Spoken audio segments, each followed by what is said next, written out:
I'm going to talk to you about handle your worry. Look at your neighbor and ask your neighbor, are your worries overcoming you? Are your worries overcoming you? Or are you handling your worries? Or are you handling your worries? What did they say? Still worried. If they're still worried, then tell them, handle your worries.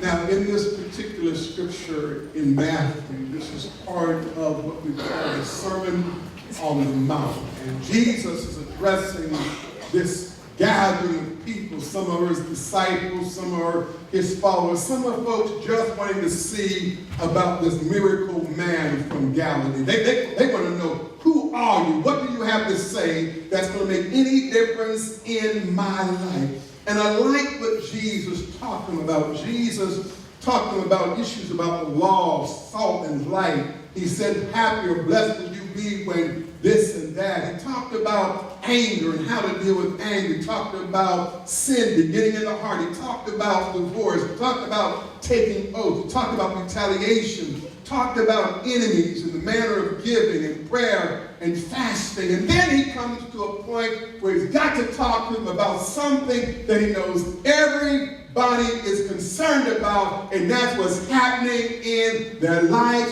what's happening in the world, and they want to know, how am I supposed to deal with all the stuff that comes my way? Understand this, that God, when he created Adam and Eve, created a relationship of oneness with them. They had full access to him, but sin entered in and blocked and stopped that free access. And so God had to devise another methodology for being able to contact with them, and so they built a sanctuary. He came to the sanctuary. He tried talking to them. They didn't want to talk, so they said, no, we want somebody to act as an intercessor. We don't want to talk to you guys because your voice is too loud, it's too much, and we don't want to do it. So give us people who will be a prophet or a spokesperson for you. Then they said, look, we want kings. All the time, God was just trying to communicate with them and share with them and talk with them. And so all these different methodologies of kind of communicating, they get polluted, because when man gets something divine, we have a tendency to mess it up. Amen. We just have a tendency to mess it up. And so they messed it up, and God watched through all the things and all the wilderness wanderings of Israel, and all the times he had to send them into captivity so that they would finally come to realize that they were not wise in their own wisdom, but they needed direction from God. He finally got to a place that says, all right, enough is enough. God said, I've got to do something. I said, I've got to do something. And so what he did is he broke a piece of himself off. All right. He wrapped it in human flesh and allowed him to come down through 42 generations. And now, boom, Jesus shows up. Lord of Lords, King of Kings, the fairest of 10,000. One problem, he's a baby. He didn't look like a king. He was a baby. The Bible said that Jesus grew in wisdom and knowledge and stature. And he was obedient to the law. He learned the things of the law. And at 12 years old, he was in the temple confounding those who had deep wisdom. They said, he's not that carpenter's kid? How can he know what he knows? See, what they didn't recognize is that even though he had a human birth, there was something unnatural in his supernatural ability. Amen. And see, what you have to understand, you've had a human birth, but you also have a supernatural birth if you've been born again, so that in your natural ability there can be something unnatural about you because you operate in the supernatural. But you have to be born again. That didn't come just because you want to. That don't come just because you show up on Sunday school and church. That don't come because you send $50 to Reverend Big Head. It comes when you submit and commit your life to Jesus Christ, and at that point of understanding, you begin begin to recognize that you can walk different and talk different. And so what happened, Jesus now comes, and at the age of 30, he's baptized, and his father says, now, son, share with them what I intended from the get-go. All right, all right. That's why if you begin to read this, Jesus said, you've heard it said of old. He said, but I say unto you. In other words, Jesus is coming now to set issues right. The nation had tried so many things. They had done so many things, and they became prisoners of their own law. They became slaves. They became, the Bible used the word legalistic. So that you didn't do things the prescribed way to the T. That's why Jesus said, I say to you that if you malign a person's character, if you talk about a person, you criticize a person, if you put them down, if you deny the divine nature of them by trying to hold them down where you are, and you talk to other folk about them, he says you are just as much as committed murder. See, that's why God don't like gossip. That's why God doesn't like talebearing. Because it can kill a person's psyche, and it can kill their potential, and because of our mouths, we have the ability to destroy others.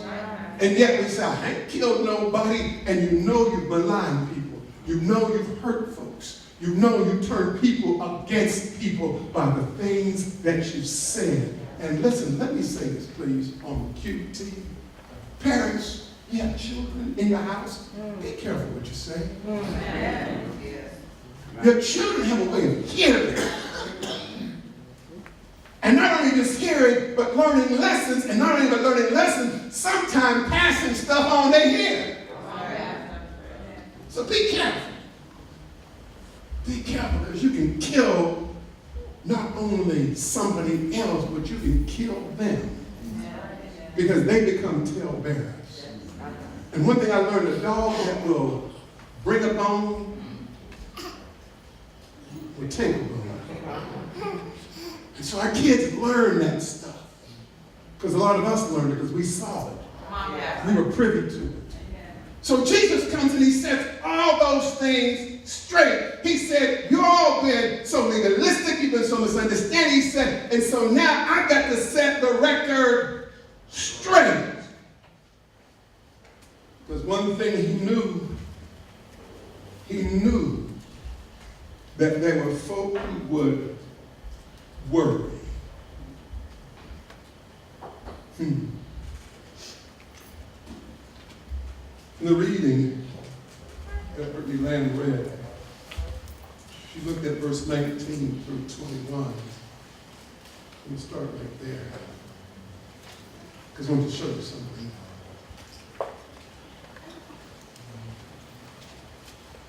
I'm not going to read this, it's already been read. But what it's saying here is be careful about where you invest yourself. Be careful where you invest yourself.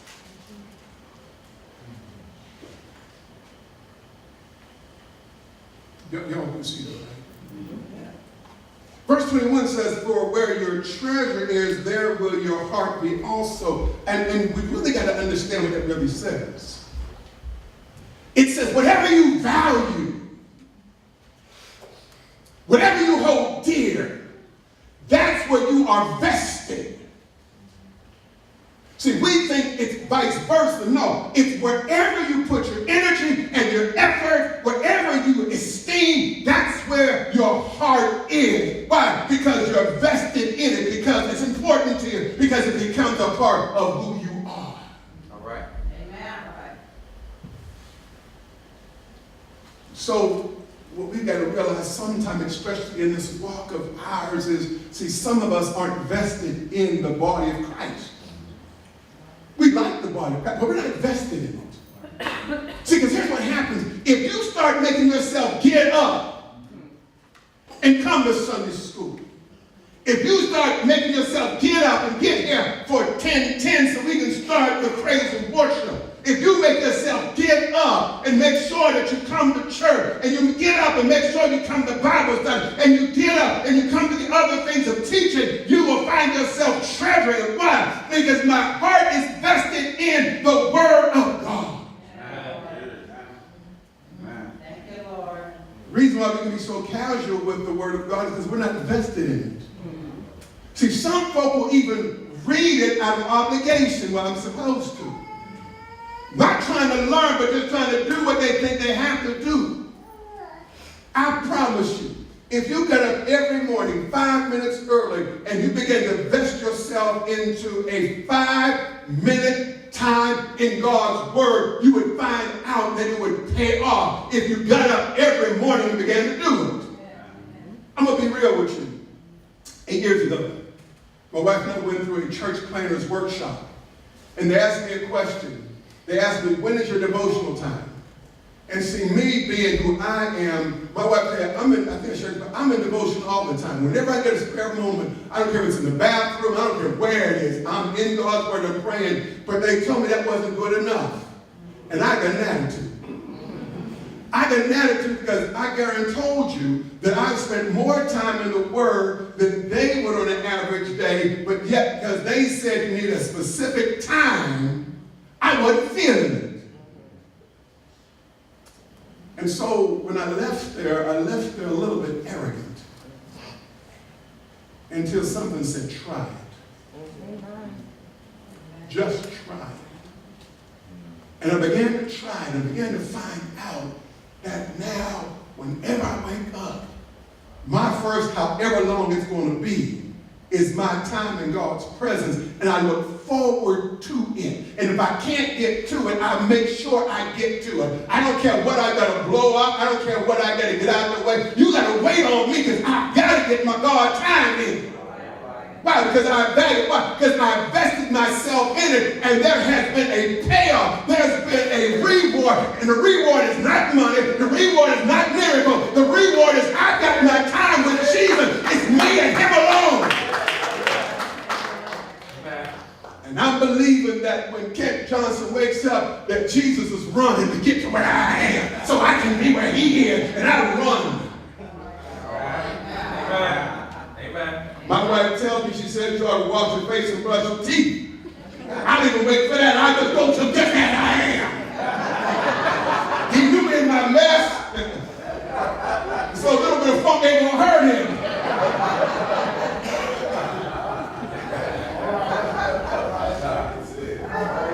Y'all notice how I came to Jesus as I was.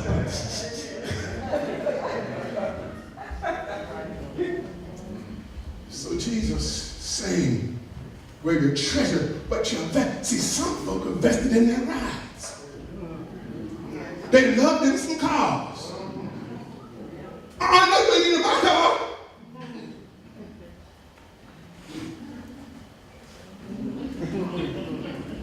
Some folk invested in their clothes. They like the style and profile and smile.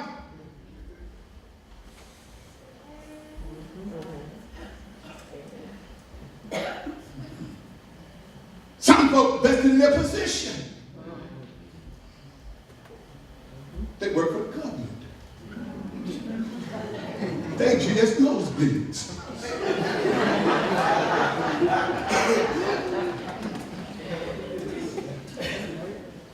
And see, the problem with all that is when you get vested in that kind of stuff, you're always worrying about, is someone going to come get it? Am I going to lose my job? Is someone going to undercut me? Always worrying about how folk perceive you. You can't be seen outside in the same clothes twice. And I'm so glad we grew up poor. Because let me tell you something. I went to school and every day we had to wear the same clothes twice. I'm sorry. We had to wear the same clothes for 2 days in a row. So what I had on Monday, I had to wear Tuesday. It didn't matter if kids laughed at me. What I would wear on Wednesday, I had to wear Thursday. It didn't matter if they laughed at me. I had to wear it. That's what I'm trying to say. It mattered to me, but I had to wear it. And after I got to a point, I didn't care what I wore. Because they lasted me long enough.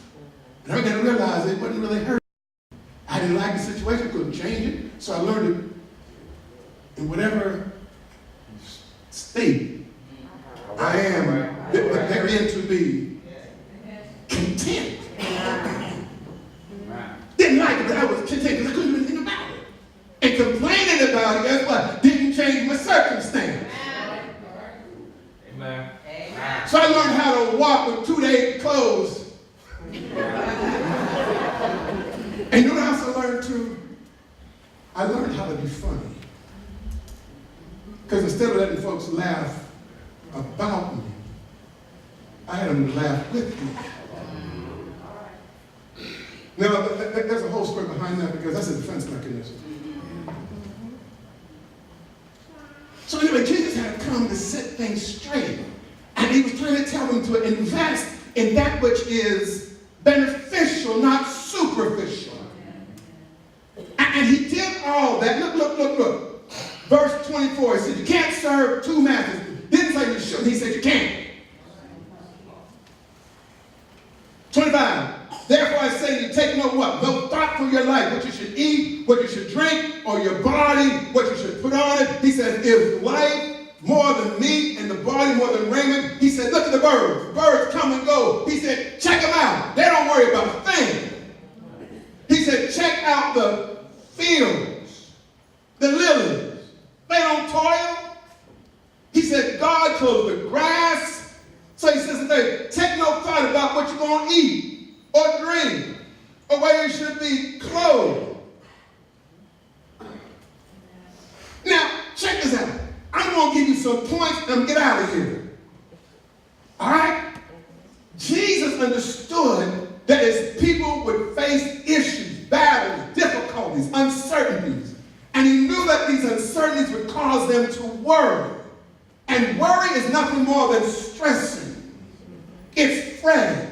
It's being preoccupied, overly concerned. It's worry that leads to emotional meltdown. It's depression. It's health issues. It's fatigue. It's anger. It's anxiety attacks. It's angst. All these things come because we worry about what people think. Now, let me share this with you. You can read it on your own. First thing I want you to know that Jesus was telling us this, that until God is in his proper place, everything else will be out of place. Until you learn to put that's why it says, seek ye first the kingdom of God. Put him in his proper place. Because if he's not in his proper place, then everything else will be out of place. You better learn that lesson. Because everything else that you invest in, I didn't say invest, but invest in. Some of y'all have 401ks. And now they 2 whatever Ks. And they ain't okay either. Some of y'all been in the stock market. Woo, up and down. And some of y'all fell out the roller coaster when it was going through the loopy-loops. But until you put God in his proper place, everything else, tell your neighbor, everything else will be out of place. Second thing I'm going to tell you today, take care of God's business, then watch God take very good care of your business. That's what he said when he said, look at the lilies that fill with the bird. He said, God takes care of them. He makes sure they eat, and he makes sure the lilies grow. God knows what you have need of, and God will provide your every need according to his riches in Christ Jesus. Take care of God's business. God will take very good care of you. How do you know that, Johnson? Because Jesus said it like this one day. He said, how many of you having children, if they ask for a loaf of bread, would give them a stone? He said, if you being earthly would do good by your own son, think how much more God will do when he wants to take care of you. Third thing, whatever you really need, you can count on God to get it and give it to you. Let me say it again. Whatever you really need. Come on, Pastor. See, let me tell you something. Some of us living not in our need, but living in our greed. Come on, Pastor. That's why we're so concerned about our credit score. Amen. We're concerned about our credit score because we want to go to the store and buy some more. Get deeper and deeper in debt. Live in what I call a house of cards.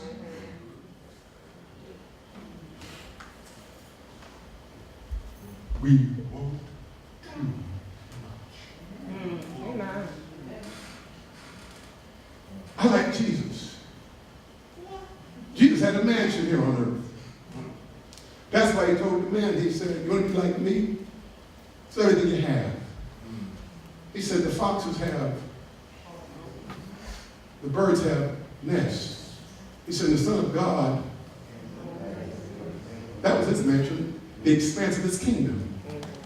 He didn't have a house. It was time to pay taxes. They said, boss, where the paper? Where the money? He said, go fishing. Go get it. So what you really need, God will provide. What's the first thing I told you? The second thing I told you. What's the third thing I told you? And he knows what you need. Tell you that he knows what you need.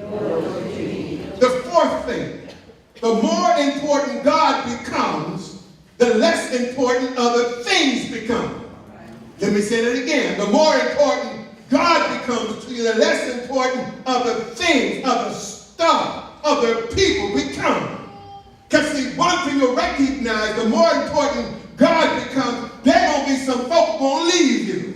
And that's all right. Everybody can't be in your life. Everybody can't go where God is taking you. There's some folk who will abort and block your blessing when they leave you. Let them leave you. God take you someplace else. And when God gets you there, God's going to bless you. Come on. Tell your neighbor, everybody can't go where God's trying to take you.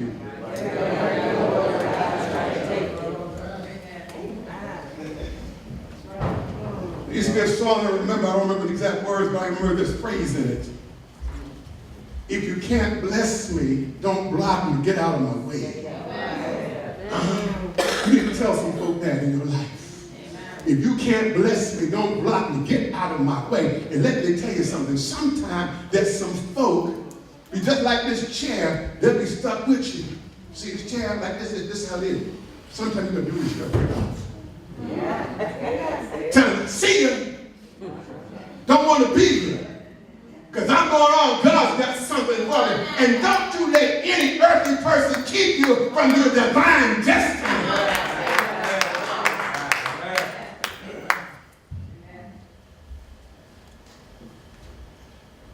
So what did I tell you already? What's the one first thing I told you?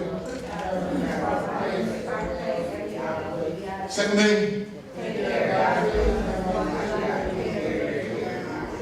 Third thing? Fourth thing? Fifth thing, whatever drives you will ultimately define you. Whatever drives you will ultimately define you. When people die, they give a list of the things that were important to them in life.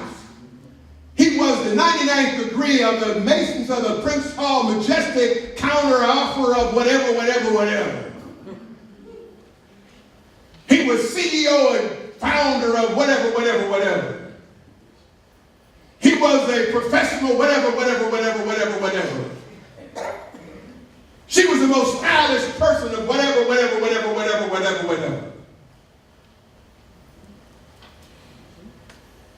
Whatever drives you, whatever you're committed to, it will ultimately define you. Why? Because you'll spend more time at that thing hundreds of funerals. And you'd be surprised at when folk die, what the remaining of the family had to say. He was so caught up, she was so caught up in this, that, or the other thing, and they didn't have time for family.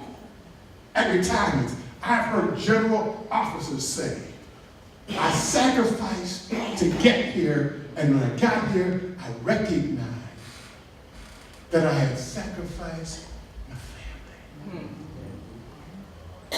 And now I understand why my kids are the way they are.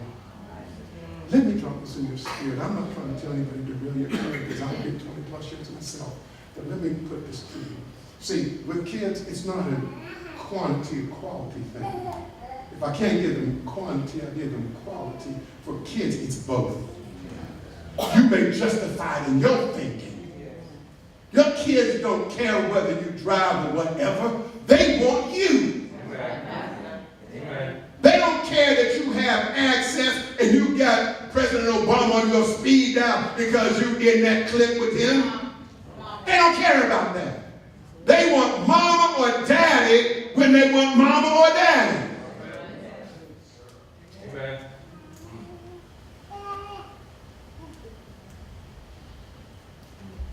Love really drives you, will define you. Matter of fact, if love drives you, when people have something to say about you, man, that was a loving person. That wasn't a thing that person wouldn't do for you. How many of y'all know Napoleon Bonaparte?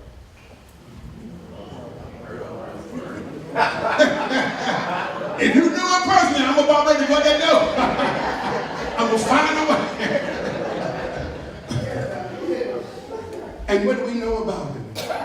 What drove him? He was a small man. You see what I'm saying? That's what drove him to be bigger than he was in stature. And all these years later, we still know that.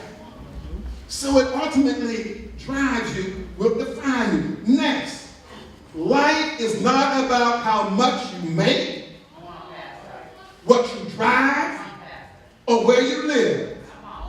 Life is not about how much you make, what you drive, or where you live. Take note, y'all. There are those prognosticators who tell us that our economy is in for a major shock sometime real soon. Doesn't matter how invested you are. There were people during 29 and the wall crash that had large stacks of money. And they wound up jumping out of buildings.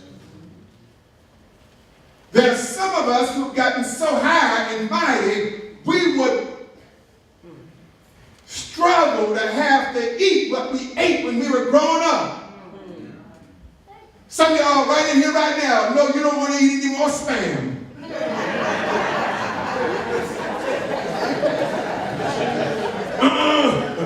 You know you don't want to go back to fried bologna.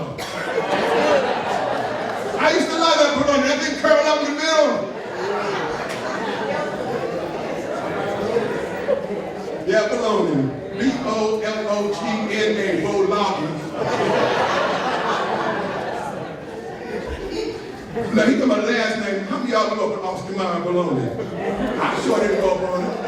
I'm sorry, I didn't grow up back in my down. I didn't know Austin Mine was around.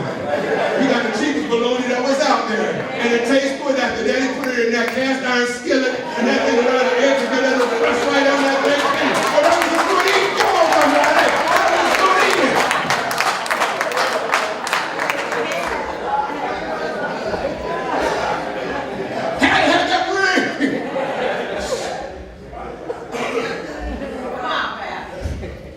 So what you make, where you live, and what you drive, it's not important. Kingdom living is about making a difference for Christ. It's about putting God first. It's about making the Lord priority one. That's what kingdom living is about. God don't care about your house. He'll burn it down if he has to. No, he won't. Yeah, he will. The insurance company's called Acts of God. Don't mean he did it, but you live in one of the places you ain't gone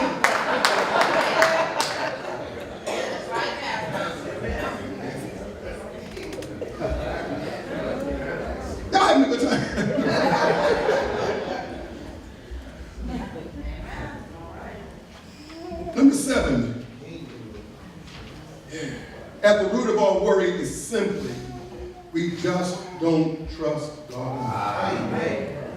At the root of all worry is simply, we just don't trust God.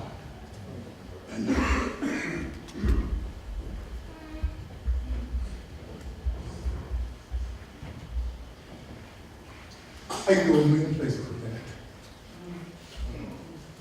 But I'm going to make it simple. We don't trust God. We don't have an Abraham and Isaac kind of thing.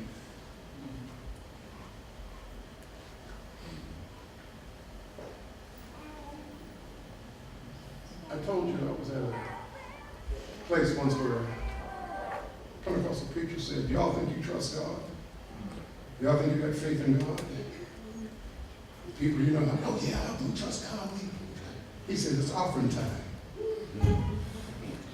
What he did, he got an offering plate. And he said, what I want you to do, I want you to open your pocketbooks, I want you to open your wallets. And come by here. And just open them and let me take out what's in my God's Spirit and put it in the offering for you.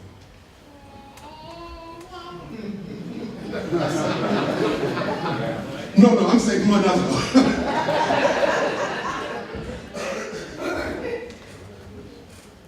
See, now you all know one, I don't know God. Two, I'm very serious about my relationship with the Lord. But yet, with as well as you know me, if I were to say that, a few of you might get up. Ain't going $6 in there. They won't go to that secret hiding place.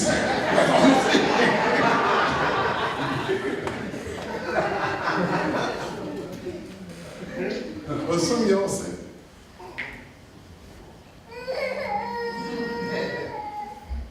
and I know what some of y'all do. There's 4 bathrooms. And there'd be a large meeting in both of them.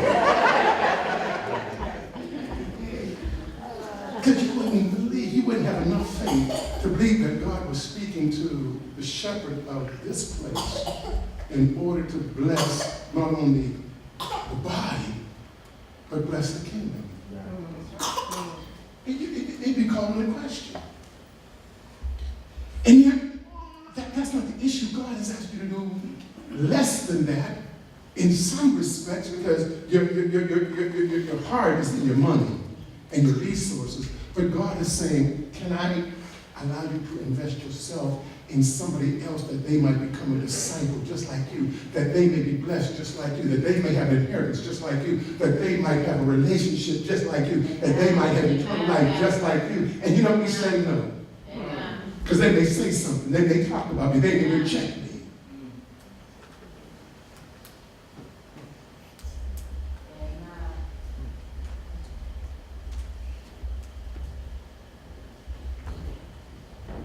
I like these silences that make you thinking. We don't trust God enough. 2015, right now we're working to go on a mission trip to the Philippines to do some ministry in an inner city, a place where poverty and a place where there's need. And some of y'all would love to go, but in the right place. Not the right circumstances. And you don't believe God enough to believe that you can make a difference someplace else. You're not making it here.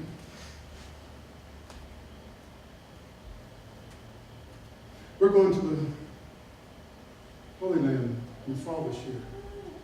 There's some folk who want to go. There's some other folk who are afraid to go because of the, wait for this, because of the uncertainty as to whether something will happen in Israel while you're there. And yet every day the Israelis live with that uncertainty, and God. Okay.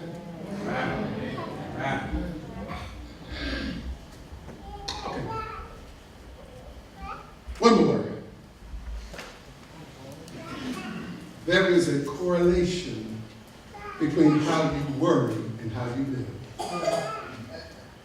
There is a correlation between how you worry and how you live.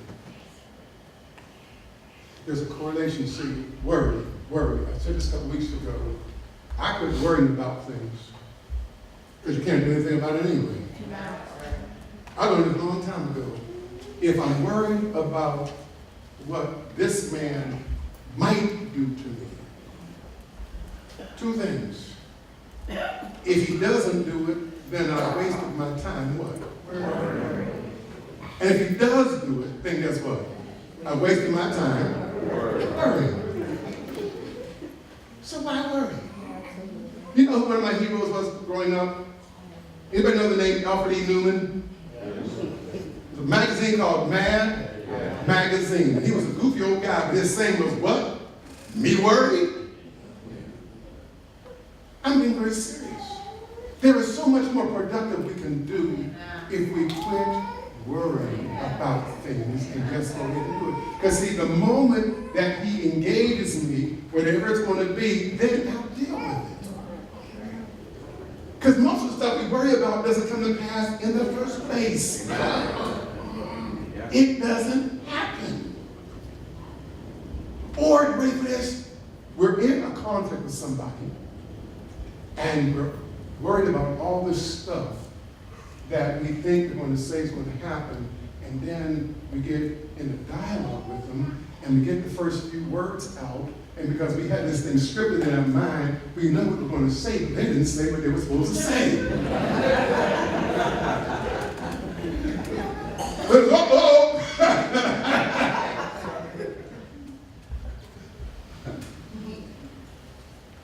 So, tell your neighbor, quit worrying.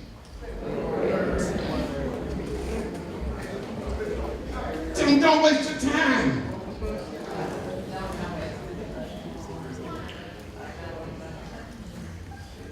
And in closing, would you do me a favor? Write out the word worry. Just write out worry. I got an acronym for my clothes. Ain't gonna be no hoop. Ain't gonna be no holler. Ain't gonna be no squall. I'm just gonna give you my acronym. You got the word worry written out? Yeah. All right. For the W, write the word write the word worry. For the W, write the word worry.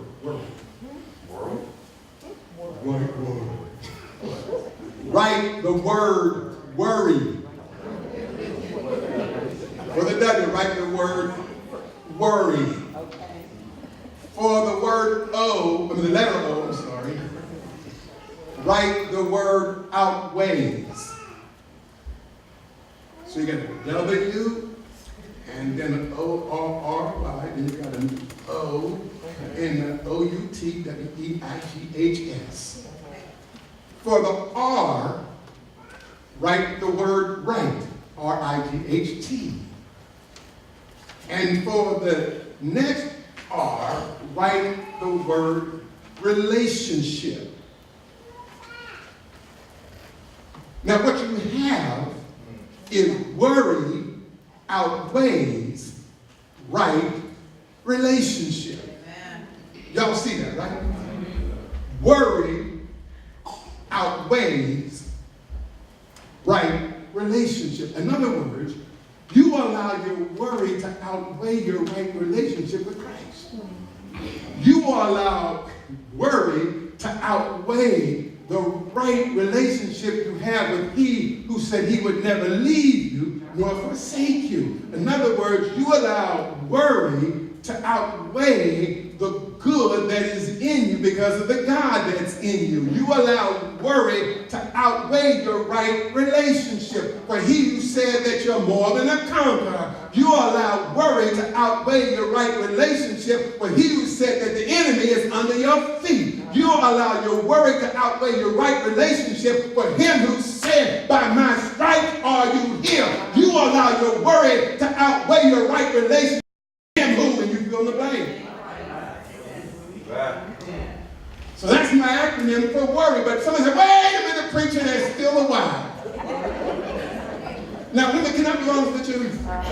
looked at every wild word trying to find out something that would go, and I couldn't find nothing. Couldn't find nothing at all.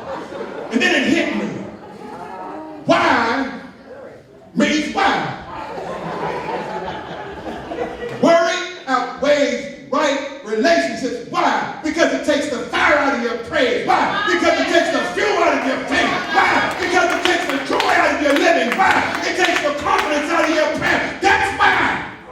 You got to learn how to not let worry outweigh your right relationship. If you want to handle your worry, trust God more. And the more you learn to really trust Him, the more you'll trust Him and the more He'll trust you. I'm done, y'all.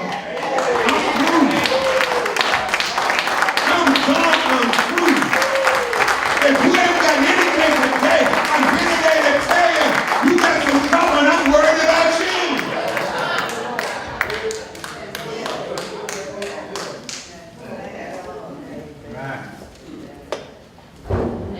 Don't have me worried about you.